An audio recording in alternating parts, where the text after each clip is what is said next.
모두가 일본의 또 다른 기술 승리를 믿었습니다. 세계는 흥분에 휩싸였고 언론은 앞다투어 찬사를 쏟아냈습니다. 일본이 해냈다.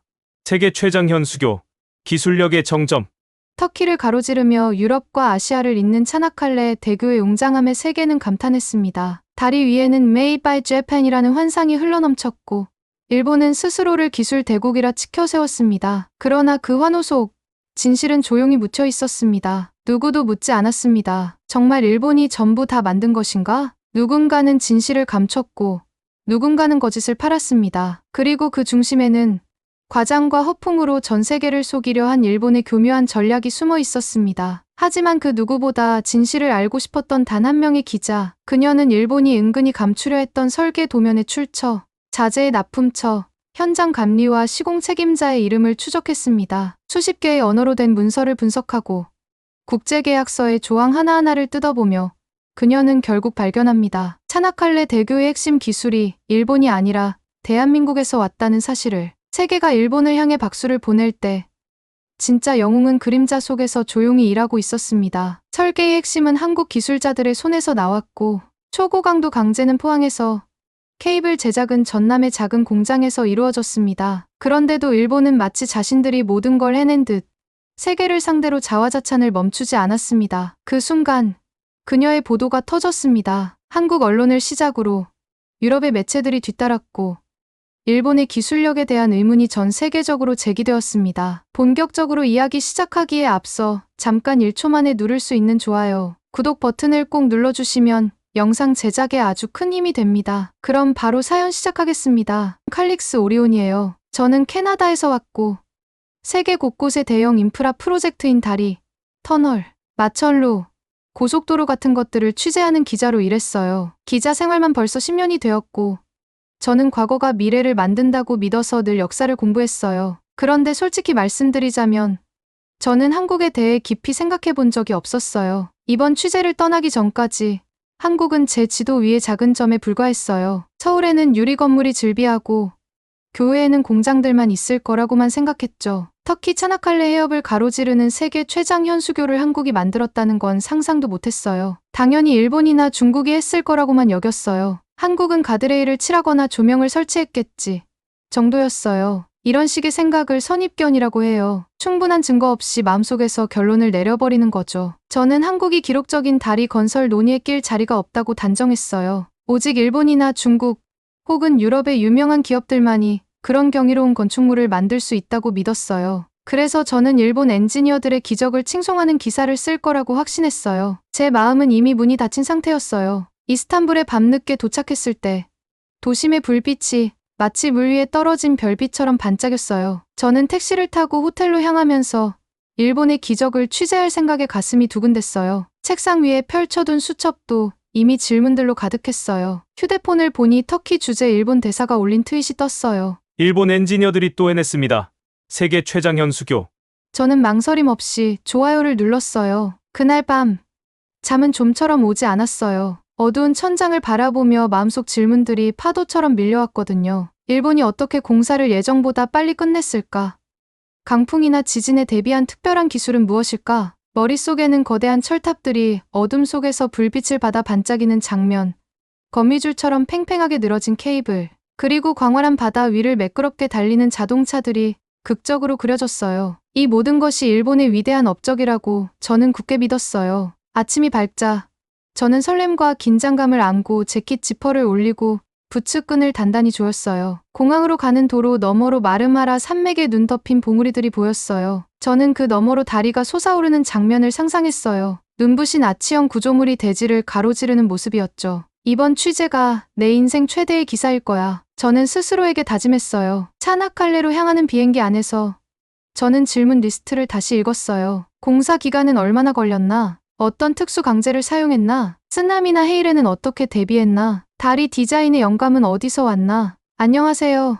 저는 월드 인프라스트럭처 리포트의 칼릭스 오리온입니다. 라고 연습하며 자신있게 인사말을 되뇌었지만 속으로는 이상한 불안감이 맴돌았어요. 왠지 뭔가 잘못된 느낌이 드는 거예요. 차나칼레 공항에 착륙하자 차가운 바람이 저를 맞이했어요. 새벽 여명이 하늘을 분홍빛과 주황빛으로 물들이고 있었죠. 셔틀버스를 타고 창밖을 보니 어부들이 에게의 낚시줄을 들이우고 있었어요. 작은 배들이 물결 위에서 부드럽게 흔들렸어요. 멀리 붉은색과 흰색이 조화를 이룬 거대한 탑이 창공을 찌르듯 우뚝 서 있었어요. 가슴이 두근거렸어요. 여전히 마음 한구석에는 한국이 여기 무슨 역할을 했겠어 하는 생각이 남아 있었지만요. 그런데 작게나마 속삭이는 목소리가 들렸어요. 내가 틀렸을지도 몰라. 저는 버스에서 내려 작고 자갈이 깔린 도로 위에 섰어요. 오렌지색 안전코니 바람에 흩날리는 먼지를 일으켰어요. 제 발걸음마다 메아리가 울리며 저를 앞으로 재촉했어요. 두려움과 설렘이 뒤섞인 기분이었어요. 진실을 밝혀낼 순간이 다가오고 있었죠. 과연 정말 일본의 업적일까?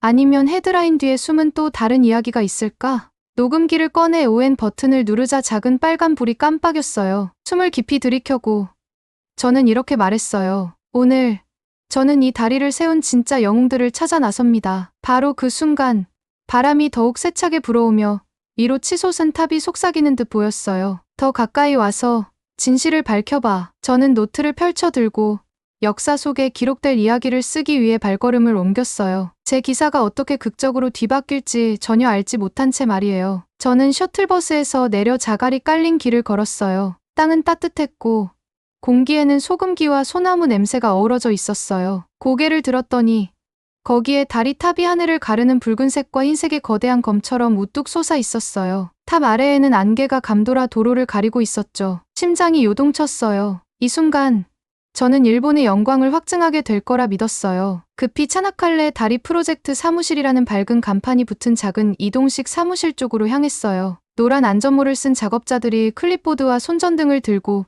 분주히 움직이고 있었어요. 저는 녹음기를 켜고 기자 배지를 만져 단단히 고정했어요. 친근한 얼굴의 키 큰 남자가 손을 내밀며 인사했어요. 안녕하세요. 저는 터키 교통부의 에미르 일마즈예요. 만나서 반가워요. 제가 악수를 했어요. 그의 악수는 단단했고 눈빛은 친절하지만 진지했어요. 다리에 대해 취재 오셨다고 들었어요. 에미르가 호기심 어린 표정으로 물었어요. 일본 팀에서 오신 건가요? 저는 긴장된 웃음을 흘리며 대답했어요. 아니에요. 저는 월드 인프라스트럭처 리포트 소속 기자예요. 일본의 역할을 취재하러 왔어요. 에미르의 미소가 사라지더니 한쪽 눈썹을 살짝 올리며 말씀하셨어요. 일본의 역할은 아주 작아요. 주된 공사는 한국 컨소시엄인 DLNC와 SK 이코플랜트가 했어요. 숨이 멎는 듯 했어요. 실례지만 그게 사실인가요? 그는 고개를 끄덕였어요. 맞아요. 계약 서류들 보셨죠? 직접 확인해 보셔야 해요. 에미르는 저를 백색 트레일러 안으로 안내했어요. 안에는 지도가 붙은 벽과 서류 더미가 가득했어요. 긴 테이블 위에는 도면, 일정표, 공식 계약서들이 펼쳐져 있었어요. 저는 굵은 글씨로 쓰인 주계약사 DLNC 한국, SK 에코플랜트 한국과 눈에 들어왔어요. 그 아래 작은 글씨로 일본 회사 이름이 하청사로 적혀 있었죠. 제 필기가 멈췄어요. 이럴 리가 없었어요. 에미르의 잔잔한 얼굴을 바라보며 물었어요. 정말 확실한가요? 주공사는 일본이 아니었나요? 에미르는 고개를 저으며 대답했어요. 아니요. 한국이에요. 일본은 일부 강제만 만들었을 뿐이에요. 설계, 내진 시스템, 특수 콘크리트까지 모두 한국에서 왔어요. 입이 바짝 말랐어요. 그 순간 의심이 설렘으로 바뀌는 걸 느꼈어요. 보여주세요.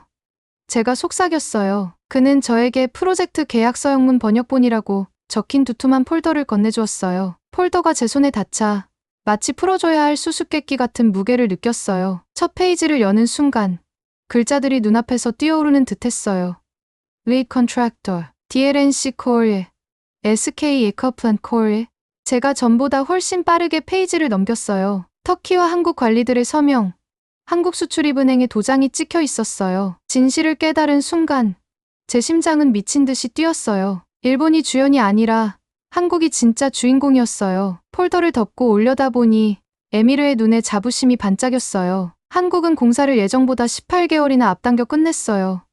그가 말했어요. 이 다리는 규모 9.0의 지진과 시속 320km의 강풍에도 견디도록 설계됐어요. 와, 제가 숨을 내쉬었어요. 상상했어요. 거센 바람이 울부짖고 케이블이 거대한 밧줄처럼 흔들리는 모습을. 이제야 한국 엔지니어들이 모든 재난에 대비해 완벽하게 준비했음을 알겠었어요. 투어를 원하세요? 에미르가 물었어요. 저는 너무도 빠르게 고개를 끄덕여 서류 더미를 휘청할 뻔했어요. 우리는 밝은 햇빛 속으로 나왔어요. 안개가 걷히며 다리 전체가 모습을 드러냈어요. 3,563m에 이르는 케이블 탑, 도로가 대륙을 잇고 있었어요. 아래로는 에게해가 깨진 유리 조각처럼 반짝였죠. 에미르는 가장 가까운 탑을 가리키며 설명했어요. 이 교각은 높이가 318m로 에펠탑보다도 높아요. 한국은 콘크리트에 특수 나노 코팅을 입혀 최소 100년 동안 부식되지 않도록 했어요. 저는 탑을 올려다보며 눈을 가늘게 떴어요. 콘크리트가 매끄럽고 윤이 나는 듯 보여 마치 수백만 개의 빗방울에 의해 닦인 것 같았어요. 에미르가 들고 있던 콘크리트 샘플을 만져보니 차갑고 단단했어요. 제가 그 어떤 도로보다 특별하다고 느낀 표면이었죠. 질문 더 있으신가요? 에미르가 도로 아래 보행로를 안내하며 물었어요. 저는 기름 냄새, 금속 냄새, 그리고 바다의 짠내를 동시에 맡았어요. 네. 제가 떨리는 목소리로 말했어요. 내진 시스템은 누가 설계했나요? 에미르는 미소 지으며 대답했어요. 이전에 지진대에 설치한 경험이 있는 한국 엔지니어들과 협업했어요. 댐퍼라는 장치를 설치해 진동을 흡수하도록 했죠. 그래서 다리가 흔들려도 균열이 생기지 않아요. 그는 난간에 고정된 작은 금속 실린더를 톡톡 두드렸어요. 이 댐퍼 보이시죠? 움직임이 있을 때마다 조용히 작동해요. 마치 다리에 심장이 뛰는 것 같죠. 제가 손바닥을 실린더에 대니 미세한 진동이 느껴졌어요. 누군가의 손을 잡고 있는 듯한 위안이었어요. 그제서야 저는 한국에 대한 오해를 인정했어요. 경이로움은 오직 큰 나라만 만드는 것이 아니었어요. 바로 이곳, 한국이 만들어낸 기적의 다리 위에 서 있었어요.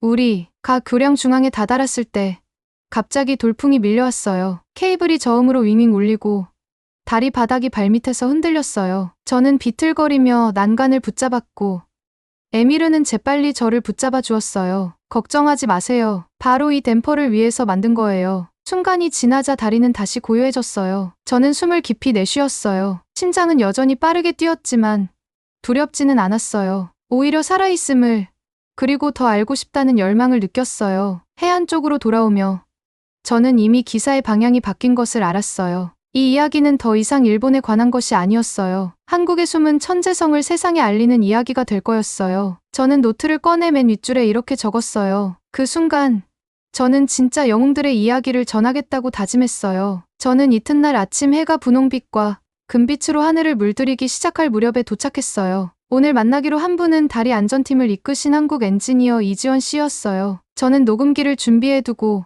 기대감에 살짝 긴장도 느꼈어요. 현장 사무실은 분주했어요. 작업자들이 케이블을 점검하고 차량이 장비를 내리고 드론이 다리 구조를 스캔하며 머리 위를 맴돌았어요. 이름을 듣기도 전에 지원 씨가 눈에 들어왔어요. 밝은 노란 안전모를 쓰고 태블릿을 진지하게 들여다보고 계셨죠. 지원 씨, 안녕하세요. 제가 인사를 건넸어요. 그녀는 고개를 들어 공손히 인사했어요. 안녕하세요, 기자님. 안전 시스템 작동 상태 보실 준비되셨나요? 물론이죠. 제가 활짝 웃었어요. 지원 씨는 메탈 계단을 내려가 검사 데크로 안내해 주셨어요. 머리 위로는 강철 빔이 그물처럼 얽혀 있었고 발 아래로는 옥빛 바닷물이 잔잔히 출렁였어요. 여기가 모든 데이터를 모니터링하는 곳이에요. 지원 씨가 설명했어요. 센서가 실시간으로 움직임, 압력, 균열을 측정해요. 그녀는 태블릿을 톡톡 두드렸어요. 화면에는 작은 녹색 점이 수십 개 보였죠. 일반 다리는 센서 12개 정도 달면 충분해요. 그런데 우리는 100개가 넘어요. 모두 인공지능에 연결돼 즉시 알림을 보내요. 저는 데이터 실시간 화면을 지켜봤어요. 케이블 장력, 온도, 풍속 수치가 매초 바뀌었어요. 마치 다리에 신경계가 있는 것 같아요. 제가 감탄했어요. 지원 씨가 웃으며 말했어요. 정확해요. 그런데 좀 더 극적인 장치를 보여드릴게요. 우리는 콘크리트 패널이 매끈한 구역으로 걸음을 옮겼어요. 그녀가 난간 위 제어 박스를 가리켰어요. 이 패널은 나노 코팅 처리해서 바닷물 부식을 막아요. 그 순간 땅이 저희 아래에서 울렸어요. 낮은 금속이 부서지는 소리가 났죠. 저는 깜짝 놀라 몸을 움찔했어요. 저게 뭐죠? 패널에 머리카락만큼 가는 금이 생기더니 바닷물이 세차게 분사됐어요. 짠 안개가 머리끝까지 스쳤어요. 저는 뒤로 비틀거리다 난간을 붙잡았어요. 빔이 진동하고 데크가 흔들렸죠. 아래에서 작업자들이 소리쳤어요. 지원 씨는 태블릿에서 버튼을 눌렀어요. 긴급 누수 봉인, 지금.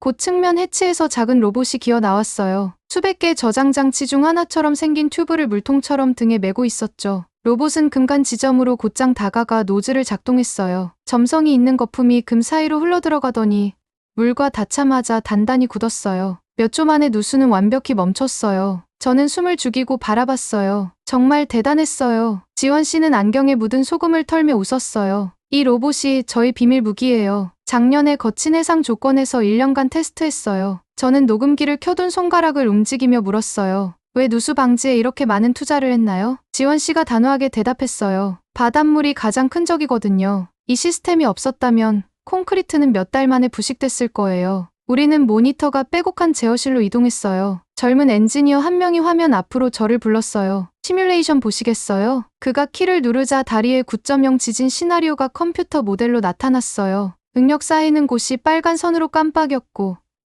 이어서 댐퍼가 작동해 충격을 흡수하는 애니메이션이 재생됐어요. 다리는 부드럽게 흔들리며 안전하게 버텼죠. 지원 씨가 시뮬레이션을 가리키며 말했어요. 이 댐퍼가 없었으면 다리가 무너졌을 거예요. 저는 차를 타고 달려가는 자동차와 트럭이 살아 숨쉬는 듯한 다리를 떠올렸어요. 다시 녹음 버튼을 눌렀죠. 이 시스템 개발에 얼마나 걸렸나요? 지원 씨는 잠시 생각하더니 말했어요. 2015년에 시작해서 2년간 서울과 부산 실험실에서 테스트했어요. 축소 모형을 만들어 수차례 흔들어 보고 깨지고 나면 다시 설계했죠. 저는 부서진 모형 조각 더미 앞에서 고개 숙인 엔지니어들을 상상했어요. 로봇은 언제 도입했나요? 그녀가 부드럽게 웃었어요. 로봇은 마지막이었어요. 구조 문제를 해결한 뒤 빠른 보수가 필요해서 2018년에 제작했죠. 그때 제 노트북에 에미르 일마즈 씨의 화상통화가 떴어요. 칼릭스, 육지로 돌아오세요. 폭풍이 다가오고 있어요. 풍속 테스트를 해야 해요. 가슴이 두근거렸어요. 또 하나의 놀라움.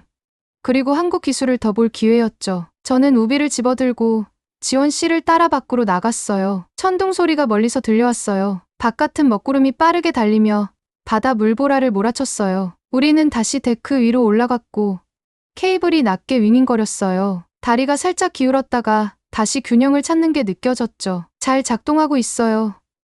지원 씨가 바람 소리를 뚫고 외쳤어요. 댐퍼 작동.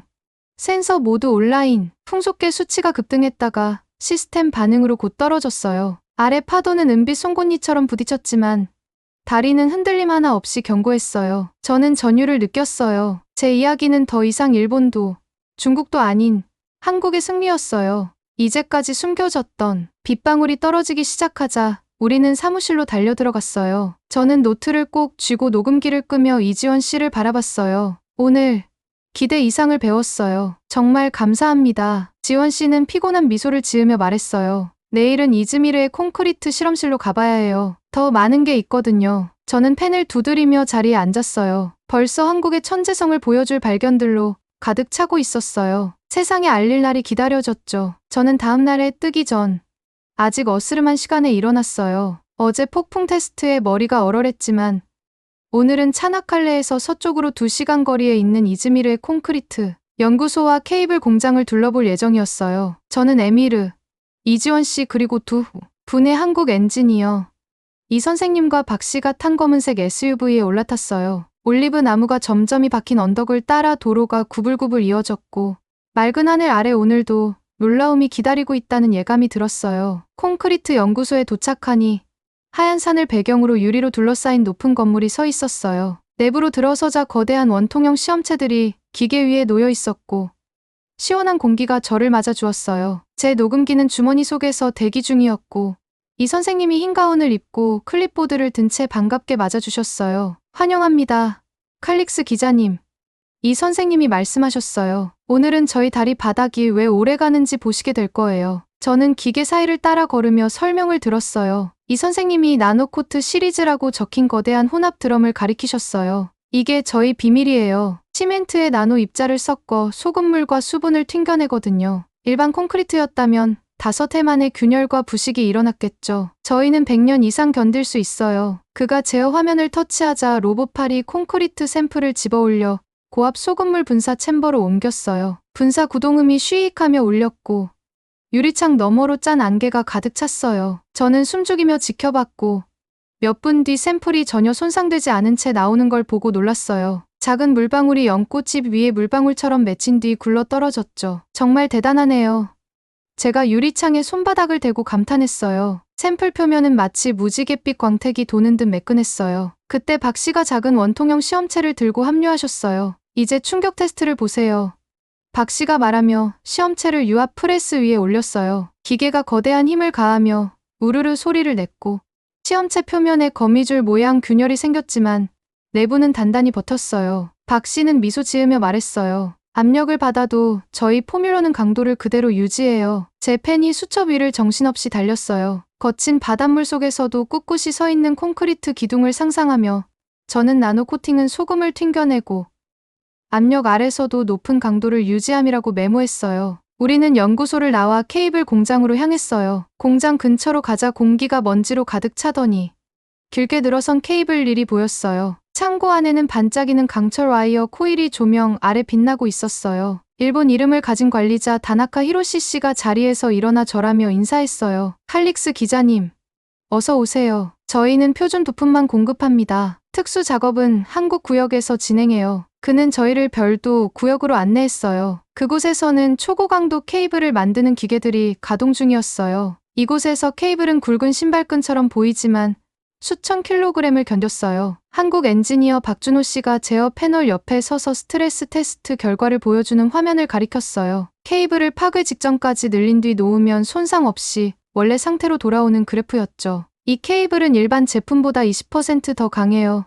박준호 씨가 설명했어요. 특수합금과 정밀한 열 처리를 거쳐 힘에도 끊어지지 않고 수십 년 버틸 수 있게 했죠. 저는 매단 케이블을 만져보니 차갑고 단단한 금속 질감이 손끝에 전해졌어요. 가볍게 당겨보았지만 거의 움직이지 않았죠. 저는 녹음기를 들어 물었어요. 안전성 시험은 어떻게 하나요? 박준호 씨는 웃으며 대답했어요. 풍동 실험과 진동대로 시험합니다. 시속 320km 강풍과 규모 9.0 지진을 시뮬레이션해서 케이블과 댐퍼가 함께 다리를 안정적으로 잡는지 확인하죠. 그 순간 경고음이 울리더니 박준호 씨 화면이 빨간색으로 깜빡였어요. 전력 과부하가 발생했어요. 조명이 깜빡이며 기계가 멈췄고 작업자들이 서둘러 제어반으로 달려갔어요. 제 심장이 덜컥 내려앉는 기분이었어요. 이 선생님은 급히 전화로 연락을 받으며 뛰어들어오셨어요. 이즈미르 전력망에 정전이 발생했어요. 비상 발전기 준비하세요. 박준호 씨는 고개를 끄덕이며 스위치를 누르자 디젤 발전기가 시끄럽게 돌아가기 시작했어요. 곧 조명이 다시 환해지고 기계들이 재가동됐어요. 몇 분 안에 테스트는 정상으로 돌아왔죠. 경미한 정전이었지만 팀의 신속한 대처 능력을 보는 것 같았어요. 당황 대신 침착한 행동만 있었어요. 박준호 씨가 우리가 밖으로 나서자 말했어요. 계획엔 없던 상황이었지만 백업 시스템이 완벽히 작동했어요. 진짜 실전 테스트였죠. 저는 이마에 땀을 닦으며 웃었어요. 한국은 정전도 대비하네요. SUV로 돌아오는 길.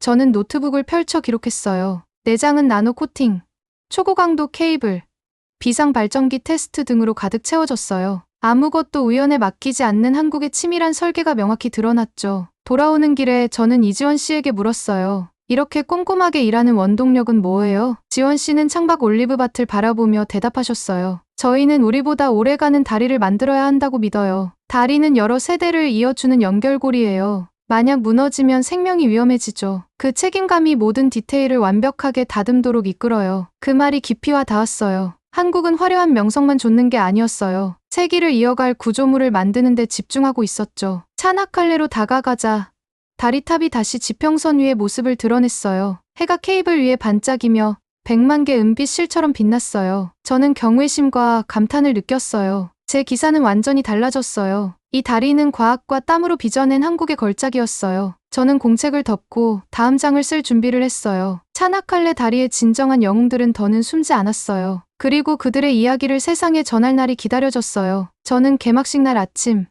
청명한 하늘 아래 다리 옆 단상 위에 서 있었어요. 어두운 정장을 차려입고 수백 명의 손님들이 모인 모습을 뒤로 바라봤어요. 정부 인사들, 엔지니어들, 그리고 전 세계 기자들이었죠. 바람에 펄럭이는 현수막에는 차나칼레 다리 개통식이라는 글자가 가장 크게 쓰여 있었어요. 가슴이 두근거렸어요. 오늘 세상은 진짜 이야기를 알게 될 거예요. 저는 의자 줄 사이를 지나 터키 대통령 연단 근처에 자리를 잡았어요. 햇빛에 반짝이는 붉은색과 흰색 탑이 우리 뒤로 우뚝 솟아 있었어요. 며칠 전만 해도 제가 한국의 역할을 의심했다는 게 믿기지 않았어요. 이제 곧 진실을 밝힐 순간이었죠. 의식용 북이 울리며 터키 대통령이 연단 앞으로 걸어 나왔어요. 바로 뒤따라 일본 대사 사토와 한국 대사 김 씨가 나왔어요. 사토 대사는 자신감 있게 손을 흔들었고 플래시 세례가 쏟아졌어요. 그녀가 말을 꺼내려는 순간 김 대사가 손바닥을 들어 정적을 이끌어냈어요. 여러분, 김 대사가 차분하지만 힘 있는 목소리로 말했어요. 오늘 우리는 한 국가만이 아니라 여러 나라가 함께 이뤄낸 성과를 기념합니다. 그러나 분명한 진실이 하나 있습니다. 바로 한국의 비전과 기술 없이는 이 다리가 존재하지 못했을 것입니다. 청중 사이에서 감탄의 숨결이 흘렀어요. 사토 대사의 눈이 크게 떠졌고 그녀는 혼란스러운 듯 메모를 흘끔 바라봤어요. 터키 대통령도 고개를 끄덕였어요. 김 대사는 작은 은빛 기기를 들어 보였어요. 스마트폰보다 작았죠. 이것이 차나칼레 다리의 진짜 심장입니다. 기기를 두드리자 다리 곳곳의 센서들이 대형 스크린 위에 불을 밝히기 시작했어요. 초록빛이 파란빛으로 서서히 변하며 실시간 데이터가 흘러가는 모습이 보였죠. 이 센서들은 서울에서 제작했습니다. 케이블, 빔, 모든 움직임을 감시하지요. 저는 전율을 느꼈어요. 모두가 화면 앞으로 몸을 기울였고 화면에는 바닷물 파도와 돌풍이 댐퍼에 의해 흡수되는 패턴이 실시간으로 표시됐어요. 한국의 보호 시스템이 작동하는 모습이었죠. 엔지니어들의 얼굴에 감탄이 스쳤고 일본 기자들까지도 인상 깊다는 표정을 지었어요. 박수가 잦아들자 터키 대통령이 미소 지으며 말했어요. 한국 엔지니어들은 정말 놀라운 일을 했습니다. 우리가 대자연의 분노 속에서도 이 대륙을 잇는 다리를 가지게 해주었지요. 또 한 번 우레 같은 박수가 터져 나왔어요. 저는 노트에 다리는 한국 덕분에 서 있다. 세계는 한국 기술이 필요하다. 라고 적었어요. 연설이 끝나고 리본 커팅 시간이 다가왔어요. 빨간 리본이 다리 입구에 길게 매달려 있었고 대통령, 사토 대사, 김 대사 세 분이 황금색 가위를 들고 섰어요. 관중이 셋을 외쳤어요. 셋, 둘, 하나. 셋이 동시에 가위를 눌러 리본이 사르르 떨어졌어요. 다리 입구가 열리자 차들이 경적을 울리며 다리 위로 진입했어요. 저도 걸음을 옮겨 역사의 현장으로 들어갔어요. 바닥이 부드럽게 진동하며 발밑에서 낮은 울림을 전했어요. 양쪽으로 반짝이는 바다가 다이아몬드처럼 빛났어요. 중앙 구간에서 저는 멈춰서 청중을 향해 돌아섰어요. 녹음기를 잡고 마이크에 대고 말했어요. 오늘 우리는 한국 엔지니어들의 용기를 기립니다. 그분들 없이는 아시아와 유럽을 잇는 이 연결고리가 단지 꿈에 그쳤을 뿐입니다. 잠시 숨을 고르고 부드러운 바람에 머리칼이 흩날리는 걸 느꼈어요. 한국이 스마트 콘크리트, 내진 시스템, 센서 네트워크를 나누지 않았다면 이 다리는 무너졌을 것입니다. 세계는 멈추고 무역로는 끊기며 가족은 서로 갈라지고 경제는 흔들렸을 거예요. 정적이 흘렀어요. 갈매기조차 숨죽인 것 같았죠. 그때 터져나온 우렁찬 환호성.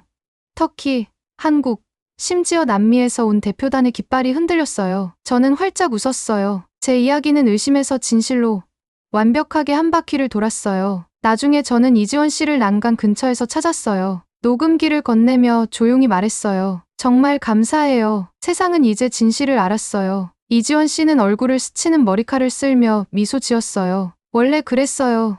그녀가 말했어요. 한국은 말만 하는 게 아니라 실제로 보여줬죠. 저는 고개를 끄덕였어요. 한국이 최고예요. 한국 없이는 이 세상도, 이 나라조차 무너졌을 거예요. 그녀가 웃으며 저를 살짝 밀었어요. 그리고 처음엔 날 의심했잖아요. 저는 고개를 흔들며 웃었어요. 이제 교훈을 얻었어요. 해안 쪽으로 걸어가며 저는 차들이 오가고 화물을 실은 트럭이 지나가고 가족들이 다리를 건너 사랑하는 사람을 만나러 가는 모습을 지켜봤어요. 이 다리를 건널 때마다 그들은 한국의 기적 위를 지나고 있다는 걸 알았죠. 저는 마지막으로 공책을 펴고 기록했어요. 공책은 거의 채워졌지만 이 이야기는 내일도 계속될 거예요. 다리가 사람들의 삶을 어떻게 바꿀지 쓰게 될 테니까요. 일단 공책을 덮고 반짝이는 교각을 올려다봤어요. 그들은 마치 파수꾼처럼 서 있었어요. 한국의 조용한 힘이 세상을 지탱하고 있다는 증거로. 그리고 저는 그들의 이야기를 전한 게 자랑스러웠어요. 저는 그날 저녁, 개막식이 끝난 후 해가 지는 순간까지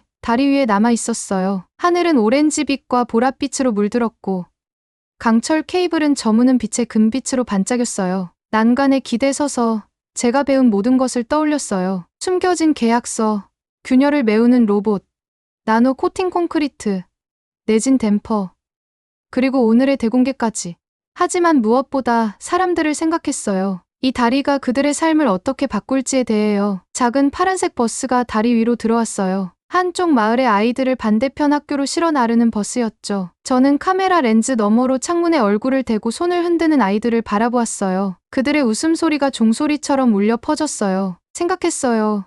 이 다리가 없었다면 아이들은 매일 아침 서로를 볼 수 없었을 거예요. 바다가 거칠면 며칠씩 배편을 기다려야 했을 테고, 몇 시간씩 걸리는 페리 여행을 하느라 지각도 잦았겠죠. 그들의 교육, 우정, 꿈, 모두가 고통받았을 거예요. 제가 버스 기사님, 일마즈 씨에게 다가가 물었어요. 예전 페리 타고 오가는데 얼마나 걸렸나요? 그는 이마에 땀을 닦으며 대답했어요. 편도에 2시간씩, 때로는 그 이상 걸렸어요. 아이들은 지각하고 부모님은 걱정했죠. 이제는 10분이면 충분해요. 10분. 그는 놀란 듯 고개를 저었어요. 이 모든 걸 한국이 지어줬어요. 목이 먹먹해졌어요. 제가 묻자 그는 잠시 멈춰서 어깨를 늘어뜨리며 말했어요. 한국이 안 지어줬다면 우리 마을은 잊혔을 거예요. 가게들은 문을 닫고 가족들은 떠났을 거고요. 터키는 유럽과 아시아를 잇는 고리를 잃고 세계는 무역로 하나를 잃게 되는 거죠. 모든 게 멈췄을 거예요. 그의 말은 제 가슴을 세게 쳤어요. 한국이 없었다면 이 다리는 그저 꿈에 불과했을 거예요. 이 나라, 이 세상은 느려지거나 무너졌을지도 몰라요. 걷다 보니 화물 트럭 행렬이 지나갔어요. 트럭 측면에는 선명한 글씨로 KUREALOGISTICS라고 적혀 있었어요. 저는 20대 정도를 세웠는데 그들마다 음식, 의약품, 병원 장비 부품 등을 실어 나르고 있었어요. 이 트럭들이 없었다면 물자가 지연돼 멀리 떨어진 마을 사람들은 배고픔에 시달리거나 긴급 상황에서 목숨을 잃었을지도 몰라요. 다리 중앙쯤 다시 멈춰 서서 음성 메모 버튼을 눌렀어요. 이 다리는 단순한 강철과 콘크리트를 넘어섭니다. 이것은 한국의 약속이에요. 우리를 연결하고 안전하게 지키고 강하게 만들어주겠다는 약속이죠. 한국이 없었다면 우리는 고립되었을 거예요. 우리의 세상은 무너졌을 겁니다. 제 뒤에서는 작업자들이 일몰을 감상하려 모여 있었어요. 저는 이지원 씨와 박준호 씨를 알아보고 손을 흔들었어요. 그들도 빛에 물든 얼굴로 고개를 끄덕이며 다가왔어요. 지원 씨, 제가 물었어요.